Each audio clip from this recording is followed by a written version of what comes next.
Continuação do livro número 2 de Cryon, Não Pense como um Humano, página 21, capítulo 6, Perguntas sobre Vidas Passadas. Leitura amadora por César Guidini. Pergunta número 15. Você mencionou o grupo kármico e disse que aprofundaria esse tema mais tarde. Poderia dizer-me agora como funciona um grupo kármico? Isso é a essência da maioria das lições kármicas. É também um dos mais complexos mecanismos universais. É completamente compreendido e implementado por vocês mesmos, mas infelizmente é algo difícil de explicar enquanto estão na Terra em aprendizagem, devido à complexidade do tema e à sua inabilidade para compreender de uma forma abrangente. Talvez alguns humanos tenham sentimentos intuitivos de que muitos outros à sua volta já estiveram com eles antes em vidas passadas, que a mãe desta vida foi seu filho antes, e irmã bem antes ainda. Esse pensamento não é nem ilógico nem pobre, e é bem mais provável que seja uma realidade do que uma ficção. Quando você considera que precisa de anular karma com aqueles que estão envolvidos nele, deve aceitar que, se trabalharam juntos para criar, também precisam trabalhar juntos para o eliminar. Isso requer um esforço da entidade grupal e, portanto, karma de grupo. Em encarnações passadas, talvez você tenha tido um pai que lhe bateu, ou talvez alguém tenha sido desonesto com você, ou talvez você tenha tomado decisões que resultem na morte ou no sofrimento de alguns indivíduos. Apenas com esses 3 exemplos, você criou complexos laços de um grupo kármico.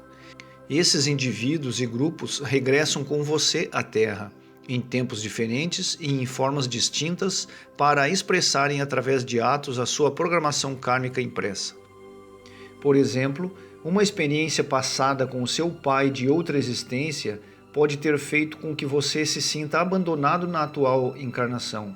Esse sentimento de rejeição prevalece na sua vida aparentemente sem nenhuma razão, até que seja capaz de demonstrar amor pela sua filha, que pode muito bem ser o seu pai dessa outra vida.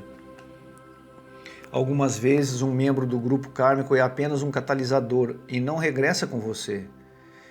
Ele limita-se a plantar a semente para que você trabalhe sobre ela, mas não participa na vivência dessa clarificação. Outras vezes, que é o mais frequente, participa ativamente na clarificação, mas nem sempre como no exemplo do pai, como sendo a pessoa envolvida no processo de clarificação kármica. A ideia de que o karma é sempre um papel reversível não é certa. Assassinos não retornam para serem assassinados e quem age erradamente não retorna para sofrer ações negativas. Com o oposto, passa-se o mesmo.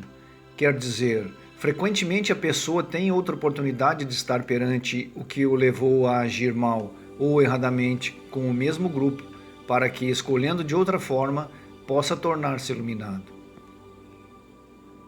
Consegue agora perceber como é capaz de afetar os outros trabalhando no seu próprio karma? Esse seu trabalho poderá representar a clarificação em você ou é uma oportunidade para clarificar. Como vê, tudo está relacionado com a intuição, com a aceitação do poder, seja onde for que estiver disponível e com alcançar finalmente iluminação para você mesmo. Se tomar decisões erradas que prejudiquem as pessoas, poderá voltar a ter outra oportunidade de agir diferentemente, ou seja, desta próxima vez, poderá permitir que a consciência e a intuição o guiem mais do que o ego ou a emoção. No caso daqueles que lhe fizeram mal, talvez eles tenham que regressar e voltar a fazer-lhe o que fizeram, dando-lhe assim a oportunidade para que você reaja de maneira diferente para com eles. Só assim poderá limpar o medo associado aos eventos negativos que eles lhe proporcionaram. Muitas vezes, membros do grupo aparecerão na sua vida só por um curto espaço de tempo, para acionar o processo de anulação kármica. E, com isto, também se ajudam a si mesmos no esclarecimento dos seus próprios karmas. Também existe uma grande quantidade de karma gerado por acontecimentos incomuns. Um exemplo seria uma morte violenta por queda ou afogamento. Na próxima encarnação, você poderá sentir um grande medo de cair ou de se afogar, mesmo que não encontre nenhuma razão que o justifique. Esses medos pelos quais tem que passar têm que ser tratados e estão fortemente relacionados com a confiança intuitiva na forma como o universo opera na vida e não com os outros que o rodeiam. Esses são os que eu descrevi como os fantasmas da sua encarnação. São os medos infundados que existem somente com o único propósito de serem superados. Tudo isto é muito complexo porque há fortíssimos atributos interativos entre indivíduos e grupos. Evidentemente, os grupos sobrepõem-se e se já alguma vez se encontrou viajando para um outro ponto do globo, talvez se pergunte como é que as pessoas desse lugar se relacionarão karmicamente com você. Mas é isso mesmo que fazem. Vá onde for, sempre encontrará alguém que estará nesse lugar para o ajudar, seja de que maneira for e vice-versa. Para além dessa complexidade, ainda temos de acrescentar a dimensão do tempo terreno. Algumas entidades chegam à Terra para passarem as suas vidas com você. Outras, para ficarem somente durante um breve período de tempo e logo desencarnam. Outras, inclusive, surgem com o único objetivo de morrerem. Em todos esses casos, há lições para aprender a cada surgimento e desaparecimento dessas pessoas na sua vida e, tal como foi dito, há oportunidades especialmente poderosas sempre que ocorre um acontecimento dramático como a morte, trauma, guerra, desastres naturais, etc. Este fator tempo exige que as entidades esperem para voltarem a encarnar, por vezes durante o tempo de toda uma vida terrena, de forma que quando se reencontram, elas podem ser muito jovens, enquanto você será bem mais velho. A partir do momento em que você desencarnou, elas passam então a relacionar-se com outro grupo. Assim sendo, será que se percebe a complexidade envolvida em tudo isto? Será algo similar a um jogo tridimensional de xadrez com milhares de peças, a cada uma das quais foi atribuído um movimento diferente. Uma interage com muitas e muitas interagem com uma. É por isso que quando alguém perde seres amados ou amigos, não faz a menor ideia se essas entidades vão regressar brevemente ou se vão esperar até que a maior parte do grupo desencarne e se vá para junto delas, do outro lado do véu. Além disso tudo, também tem que considerar o ponto ou a zona de manifestação sobre a Terra. Todos vocês fizeram parte das grandes civilizações do planeta, num ou noutro momento, e em muitas ocasiões fizeram-no no mesmo grupo, mas nem sempre. Geralmente, os grupos tendem a permanecer juntos para facilitar a aprendizagem, mas apesar disso, você continuará a encontrar-se com as pessoas, inclusive em locais diferentes de onde vive, e terá a sensação de serem conhecidas, as quais podem ter estado ali como acompanhantes de outra entidade, que, entretanto, continuou o seu caminho ou terminou a lição. Um acompanhante é alguém que encarna no lugar de um membro do grupo que já tenha terminado a sua encarnação, cujo intuito é o de assumir a continuação da clarificação do karma dele por já não permanecer na Terra. Como, por ter desencarnado, não pôde regressar de imediato, o acompanhante como que o substitui nessas tarefas. O acompanhante é um tipo de indivíduo muito diferente, que frequentemente surgirá desequilibrado em relação à sociedade. Trata-se de uma forma humana de anular um karma que não é seu, para benefício de todos que os rodeiam e que precisam dele. Em relação ao fenômeno que vocês chamam intromissões, há dois cenários possíveis. Número 1. Quando é conveniente, há quem desça à Terra porque um ser humano previamente existente terminou o trabalho de clarificação do seu karma e por isso ficou livre para partir. Para o universo, porém, é mais vantajoso, por razões de conjunção no tempo, mudar de almas dentro do mesmo corpo para permitir que outro venha à Terra sem necessidade de se submeter ao nascimento biológico. Esse processo é mais comum após um coma prolongado ou um sonho capaz de transformar uma vida. Número 2. Também é comum que a mesma entidade se encarne dentro do mesmo corpo durante a mesma encarnação. Ocorre frequentemente depois de uma experiência de quase morte ou de um certo tipo de trauma em que a morte pôde ser evitada, quando o indivíduo parece ter se transformado completamente por causa da experiência que vivenciou. O universo utiliza esses métodos para acelerar a conjunção kármica do grupo. Uma questão evidente que pode ser colocada refere-se ao número de seres humanos no plano físico. Já foi dito que o todo nunca se altera, porém, se agora há muito mais do que antes, de onde é que eles vieram? A resposta a essa pergunta é ainda mais complexa. Essas pessoas encontravam-se em aprendizagem em outros lugares, provavelmente num grupo estelar. Lembre-se de que o seu serviço ao universo é o de um guerreiro da luz. Você move-se constantemente para entrar e sair de períodos de aprendizagem. Mas eu nunca disse que isto sempre ocorreria na Terra. Quando alcançar a sua formatura aqui, talvez vá aprender outras lições noutro lugar. Concluindo a resposta à sua pergunta, meu caro, seja consciente de que todos aqueles que o rodeiam têm um papel ativo na sua vida e que se trata muito provavelmente de almas antigas que estiveram muitas vezes com você. Será que esse fato faz com que passe a considerá-los de maneira diferente? Pergunta 16. Sei que já respondeu parcialmente a pergunta sobre as massas humanas que estão a morrer presentemente no planeta, mas acaso não poderia detalhar um pouco mais? Continuo com dificuldade em compreender esse tema. Você sempre experimentará uma reação perante a morte, inclusive perante a morte oportuna, pois a morte representa a dor e o sofrimento da Terra e a dureza biológica. Evite a ideia de que um dia conseguirá livrar-se dessa reação, pois ela faz parte do seu mecanismo de equilíbrio. É apropriado e correto experimentar pena por essas almas que se encontram num período difícil, tal como é louvável querer diminuir ou acabar com a sua dor, mas não pode fazer nada para impedir que grandes grupos humanos pereçam nesse tempo. Trata-se de uma ocorrência que já se iniciou e continuará assim durante mais uns quantos anos. Neste preciso momento, enquanto lê ou ouve isso, muitas mortes anônimas estão ocorrendo, das quais nunca receberá notícia. Isso faz parte de um cenário geral para o planeta. Nas canalizações anteriores, falei desse assunto várias vezes. Disse, então, que cerca de 1% da população global está envolvido nesse processo que decorrerá durante um certo período.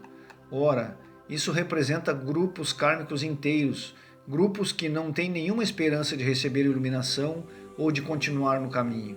A ironia disso é que, na velha energia, estes grupos podiam permanecer na Terra. Agora, pelo contrário, a nova energia exige que eles partam. Do seu ponto de vista, não há movimentos para frente nem aprendizagem. Porém, esta circunstância está correta e as suas almas continuam ansiosas para avançarem no caminho. Quando chegaram à Terra, esses grupos sabiam que isto poderia vir a acontecer-lhes. Não obstante, entregaram-se a um nobre propósito. Estes grupos especiais, que lhe produzem bastante ansiedade, irão experimentar um regresso imediato, enquanto humanos bem dotados de uma aura índigo. O seu fim aqui ajudará imensamente o planeta, algo que faz parte da sua nova oportunidade, assim como do processo de transmutação, tal como já foi abordado previamente. Tenho noção do paradoxo que tudo isso representa para vocês, pois são criaturas de amor, nascidas no espírito, seres que pretendem prosseguir respeitando objetivos humanitários. Portanto, faça o que puder por eles, mas não se desespere com a dor que sentem, pois essa dor tem honra e objetivo, especialmente para as crianças. Observe tudo desde a perspectiva da sabedoria universal. Chore se isso lhe servir de consolo, mas ganhe uma compreensão madura do modo como funcionam as coisas no plano geral. Pergunta 17. Cryon, pode dar-nos alguma informação nova sobre o mecanismo de funcionamento das vidas passadas que nos possa ajudar, quer agora, quer no futuro? Sim, facilitarei a compreensão para aqueles que tenham que se enfrentar com a vivência kármica de vidas passadas. Existe um atributo humano que também é um atributo da alma. Há quem saiba que um ser humano tem um determinado ciclo de tempo enquanto permanece na Terra, que será rápido nos casos e mais lento noutros. Medem esse ciclo em anos e utilizam-no para explicar por que razão uma pessoa tarda tanto tempo em transformar-se e outra faz isso tão rapidamente. No entanto, esta não é a variável com que deveriam lidar. Ainda que o seu método para determinar o ciclo de vida terrena de um determinado indivíduo seja essencialmente correto, o que vocês não sabem é o seguinte: o ciclo de tempo será sempre o mesmo para essa alma, terá sempre a mesma duração cada vez que decide encarnar. Ou seja, foi o mesmo na última vida e será o mesmo na próxima. Trata-se de um atributo da alma que interrelaciona o plano de vibração universal com o ciclo de tempo que vai passar sobre a Terra.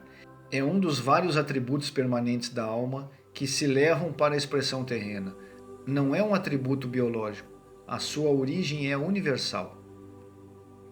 Não posso explicar esse atributo típico em entidades como eu mesmo e como você, pois envolve terminologia e conceitos incompreensíveis para você enquanto se encontrar em aprendizagem. A nova informação é esta. Também existe um padrão de vida cíclica que se mescla com o ciclo de tempo. Assim, se souber que uma pessoa está num ciclo de tempo 3, então deveria procurar vidas significativas de importância kármica, contando para trás, de 3 em 3, a partir da atual. Nem todas as encarnações têm uma forte importância kármica. De fato, a maioria delas não tem. Por isso, muitos humanos vivem sem que nada de importante lhe aconteça, sem alterações de vulto, tensões, aprendizagens, clarificação do karma ou iluminação. Muitas vidas são vividas com períodos de descanso intercaladas noutras realmente significativas. Lembre-se que, para nós, o tempo não é importante. O tempo é somente um conceito terreno. E, portanto, aquilo que para você parece um processo prolongado e árduo, para nós existe no agora. A sua alma necessita de períodos kármicos ligeiros. Por conseguinte, a vantagem é poder examinar melhor os períodos da sua vida que tenham sido significativos. Se conhece o ciclo de tempo de uma pessoa, utilize o mesmo ciclo para encontrar no passado fases de vida significativas, aquelas que presentemente lhe estão a causar medo e preocupação. Trata-se também de algo relacionado com as lições kármicas que intervêm no processo. Aquelas que possuem ciclos de tempo muito prolongados, por exemplo, 9 anos, tenderão a possuir experiências kármicas mais pesadas de 9 em 9 anos, pelo que se mostrarão mais receptivos para receber ajuda para as resolver. Já uma pessoa com um ciclo de tempo 2 terá experiências kármicas mais leves a cada 2 anos, pelo que está mais capacitado a clarificá-lo sozinho. Portanto, procure as crises e as grandes provas nos ciclos de tempo mais prolongados, assim como karmas mais leves nos ciclos de tempo mais curtos.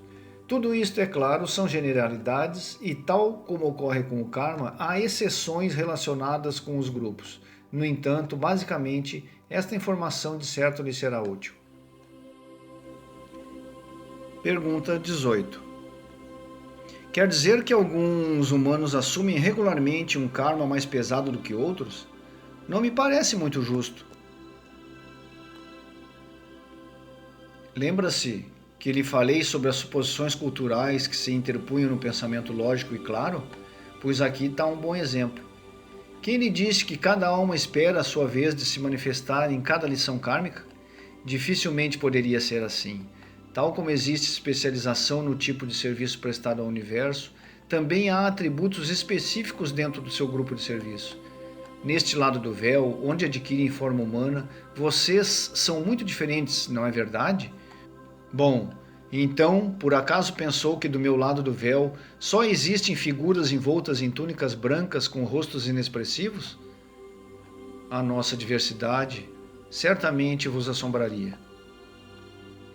Tal como descrevi no passado, as nossas cores são diferentes, mas cada um de nós também tem nome, forma, serviço e atributos em que somos bastante eficientes. Vocês conhecem tudo isso, embora esteja oculto para você enquanto estiver aqui. Por acaso consegue compreender que a sua biologia respeite uma matriz cuja imagem é muito maior? Julga que vos seria proporcionada uma tão grande variedade de tipos de personalidade na Terra para que, logo a seguir, ao regressarem a este lado do véu, adquirirem algum tipo de igualdade genérica? Amo-vos com muita ternura e desejo dar mais informações sobre o tema do karma e de como se relaciona com os períodos de vida. Saibam o seguinte: a sua entidade da alma é uma especialista em estar em aprendizagem. No nível da alma, alguns estão empenhados num pequeno número de lições pesadas, enquanto outros estão preparados para uma miríade de lições mais pequenas, tal como os humanos estão aparelhados com atributos diferentes. E geralmente isso funciona do seguinte modo: há 3 grupos básicos de consideração kármica. 1. O grupo de 1 a 3. 2. O grupo de 4 a 6. 3. O grupo de 7 a 9. Não há nenhum ciclo superior a 9. Se encontrar um humano que não se encaixa num ciclo repetitivo, então talvez esteja perante uma alma que possui múltiplos atributos e que pode variar de ciclos se assim desejar. Número 1. Os que possuem o ciclo de 1 a 3 são enviados com uma programação kármica apropriada que permite uma elaboração rápida de muitas lições pequenas, mas potentes. Estas lições, que ocorrem frequentemente, interrelacionam-se com outros humanos que precisam eliminar os resíduos do que ocorreu, quer com aqueles que os maltrataram, quer também com o que eles próprios maltrataram. Assim, nesta encarnação, tem graves problemas com pais e filhos, com parentes e amigos. Parecem ser vítimas perpétuas ou sentem uma necessidade constante de ferir ou de se vingarem ou de se defenderem. Neste tipo de karma correspondente ao grupo de 1 a 3, e como seria de esperar, quem tem um ciclo 1 recebe uma dose diferente de quem tem um ciclo 3. Quem pertence a esse grupo é bem provável que, para anular o seu karma, se veja envolvido na ajuda a outros no campo espiritual. Todos eles precisam de aprender a importante lição da tolerância, algo difícil para todos os humanos. Número 2. O grupo de 4 a 6 está distribuído de um modo mais uniforme entre todos os tipos de karma.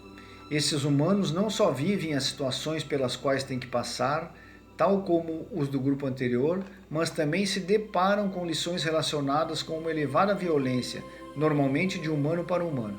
Talvez tenham mandado alguém para a fogueira em nome de Deus, ou pior ainda, aprenderam a usar a negatividade para controlar os outros. Entre estes, há muitos líderes e também muitos humanitários. A sua lição principal é o perdão dos outros e de si mesmos. Há muito mais humanos nesse grupo do que no grupo anterior. 3. O grupo de 7 a 9 é o que recebe o karma mais pesado da Terra. Esses humanos também surgem em todo tipo de postos de liderança, mas frequentemente morrem violentamente devido a acidentes como quedas, incêndios ou por afogamento. As suas lições consistem, na sua maior parte, em superar o grande medo que carregam consigo desde os acontecimentos vividos no passado. O medo é tão grande que com frequência podem parecer desequilibrados na atual existência. Há uma forte probabilidade de se sentirem mentalmente doentes ou de viverem totalmente desequilibrados. A razão de ser assim deriva do fato de carregarem cargas tão pesadas que habitualmente é necessário um esforço concreto para viverem de forma estável no nível mais baixo da normalidade. O fato de geralmente se converterem em líderes decorre de considerarem a busca do poder como um método de obter controle sobre os seus próprios medos. Eu não seria Cryon se não introduzisse aqui a numerologia. Os totais de cada grupo são 4 para o primeiro grupo, 1 mais 3. 1 para o segundo grupo, 4 mais 6, 10, que é igual a 1. 7 para o terceiro grupo, 7 mais 9, igual a 16. 1 mais 6, 7. Por sua vez, 4 mais 1 mais 7 totaliza 3, que é o número da manifestação e da ação. Em todos os grupos existe algum medo, pois é uma constante humana do karma. Já falei várias vezes sobre a ilusão do medo presente durante o período de aprendizagem. refiro-me aos medos seminais que todos carregam, tal como o medo de não serem valorizados, o medo de serem abandonados, o medo de se sentirem sós, o medo de fracassarem ou não corresponderem àquilo que é esperado de vocês. Lembre-se aqui da mensagem imediata do meu trabalho. O novo poder do implante neutro pode libertá-lo de todos esses condicionamentos kármicos. Se não recebeu essa nova informação, então procure-a. Esta é a boa nova relativa ao novo portal de oportunidades para o planeta, tal como também é para toda a humanidade. Este é o dom que conquistaram. Pergunta número 19. Será que tudo isso se relaciona com o cálculo dos ciclos de tempo que os modernos trabalhadores de sistemas estão fazendo? A que base de cálculo Cryon está referindo-se? Um determinado ciclo de tempo é um dado absoluto e por isso não está disponível para ser submetido a vários tipos de cálculos. Não obstante, o que varia são os níveis de significado associados com os números introduzidos na fórmula. A fórmula principal que utilizam presentemente, baseada nos métodos do Nepal, é um simples derivado do método que foi oferecido àqueles que pertenceram à civilização do Vale do Indo há mais de 4.000 anos. Embora esse grupo se tenha mantido apenas por 600 anos, abraçou uma fé universal que prevaleceu e que finalmente se difundiu por uma área bastante extensa. Como aconteceu com muitas outras civilizações benignas, eles mostraram-se abertos e dispuseram-se a ser conquistados por outros com o menor índice de sabedoria e, assim, se disseminaram. Ainda que a sua doutrina tenha permanecido adormecida durante muitos anos, experimentou um renascimento renovado em algumas zonas, incluindo o próprio Nepal, tendo levado com eles as sementes do sistema que vocês estão utilizando presentemente. Com o apoio dos seus computadores modernos, tentem retroceder no tempo para descobrirem essa base seminal, pois isso irá permitir-lhes uma melhor compreensão da interpretação. No entanto, não exijam necessariamente a alteração do método atual. Quando digo retroceder no tempo, refiro-me à atenta observação dos pressupostos que existem dentro da fórmula. Este exame revelará finalmente alguma informação oculta sobre de como o processo foi utilizado originalmente. Dessa forma, encontrarão novas maneiras de aplicar e interpretar. Se desejam saber mais sobre a iluminação do grupo do Vale do Indo, descubram como eles traçaram e estabeleceram as suas cidades. Esta pesquisa lhe permitirá a dar uma olhadela ao humor cósmico, do qual falo tão frequentemente, uma vez que esse humor se relaciona ao trabalho de Cryon.